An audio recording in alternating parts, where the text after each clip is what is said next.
Bonjour à toutes et à tous, bienvenue sur la nouvelle vidéo de Hugo Invest. On se retrouve aujourd'hui pour l'analyse de Lockheed Martin Corporation, une entreprise qui devrait décoller. Si vous êtes amateur de jeux vidéo ou d'aviation, vous allez reconnaître certains modèles emblématiques de la marque.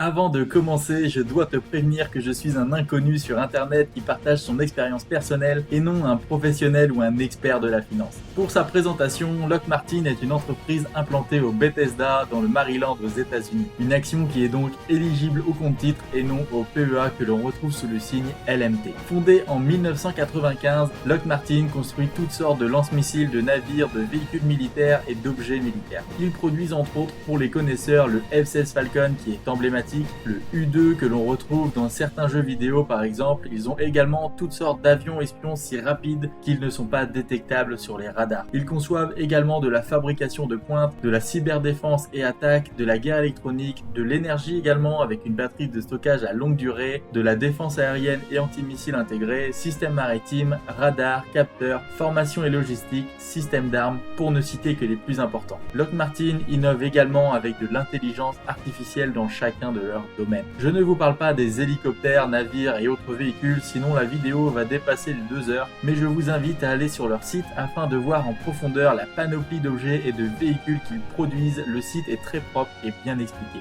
Le plus gros client de Lockheed Martin, c'est l'armée américaine. Mais on retrouve des acheteurs partout dans le monde, comme en Europe par exemple, ce qui a fait polémique lorsque la Belgique s'est fournie chez Lockheed Martin pour acquérir le F-35, concurrent du Rafale français pour plus de qualité. Et puis la Belgique doit renouveler ses avions de combat, au total 34 avions pour remplacer des F-16 américains dont certains ont parfois plus de 40 ans.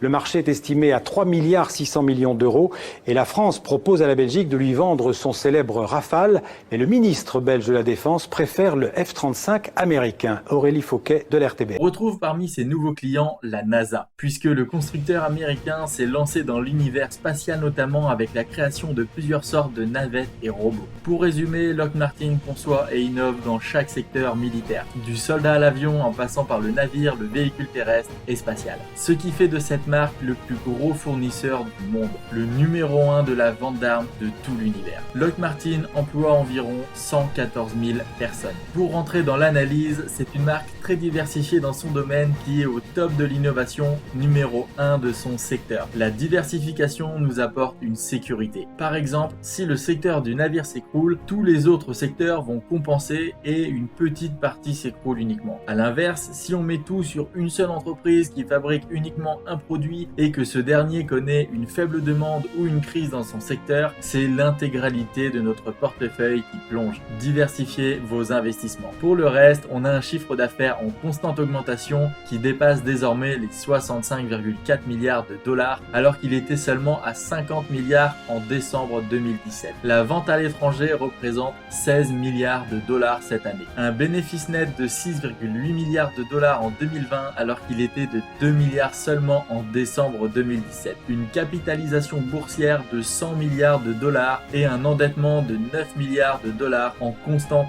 diminution. Il vise les 3 milliards de dollars d'endettement d'ici 2023. L'endettement était de 13,5 milliards en 2017. La dette est un peu haute si on la compare à Procter & Gamble par exemple, dont j'ai fait l'analyse dernièrement. Mais il faut comparer par secteur économique encore une fois. Dans le monde de l'aviation ou de l'immobilier par la même occasion, les produits vendus sont coûteux. Il faut donc que les entreprises passent par un effet de levier grâce aux dettes. Ils vont emprunter de l'argent pour pouvoir créer et ensuite vendre leurs produits et rembourser ces dettes. Si vous par exemple, vous voulez acheter une maison pour louer, sauf si vous avez 100 000 euros sur votre compte, il va falloir que vous endettiez pour gagner plus à l'arrivée. Ces entreprises utilisent le même principe.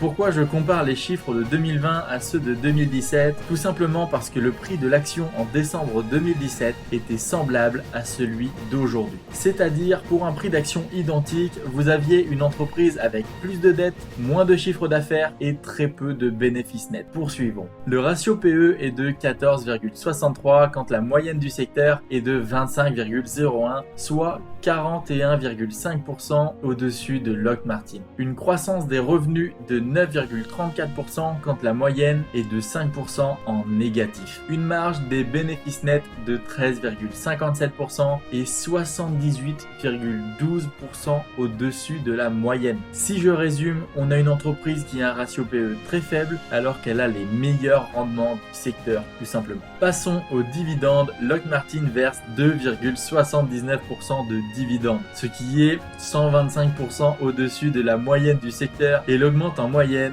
de 9% par an. Ces dividendes sont versés en continu depuis 27 ans. Le payout ratio avoisine les 40%, ce qui est correct.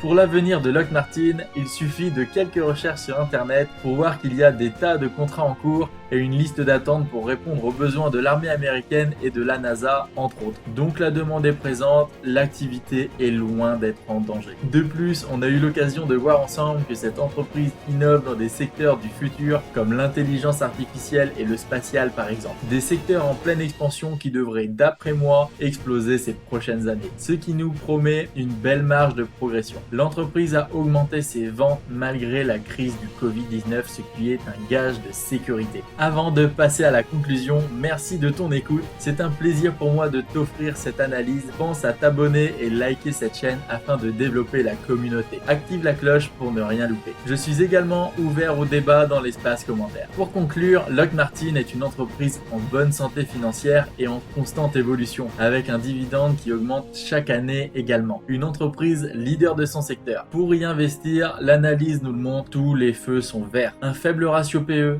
un payout ratio intéressant, une belle croissance des revenus et de chiffre d'affaires malgré la crise sanitaire, une entreprise qui ne craint pas les crises et qui est largement meilleure que ses concurrents, une entreprise qui a de l'avenir en se diversifiant sur des domaines d'exploitation qui devraient exploser ces prochaines années. C'est pour moi un excellent investissement qui correspond à notre stratégie. Nous aurons une prise de valeur court terme et long terme. C'est un coup de cœur que je vous offre aujourd'hui. J'ai déjà des actions que j'ai achetées dernièrement à 344 €. Aujourd'hui, une semaine plus tard, elles ont déjà passé les 358 €. On peut facilement atteindre les 420 € en court terme comme elles étaient avant la crise sanitaire. Pour le long terme, les 500 € sont envisageables de mon point de vue. Au passage, je compte bien reprendre quelques actions d'ici peu, c'est pour moi une occasion parfaite. Merci d'être resté jusqu'au bout, ça montre ta détermination à réussir dans le monde de l'investissement. Je te souhaite bonheur et richesse, on se retrouve très vite pour de nouvelles analyses. En attendant, tu peux voir mes vidéos précédentes, à bientôt.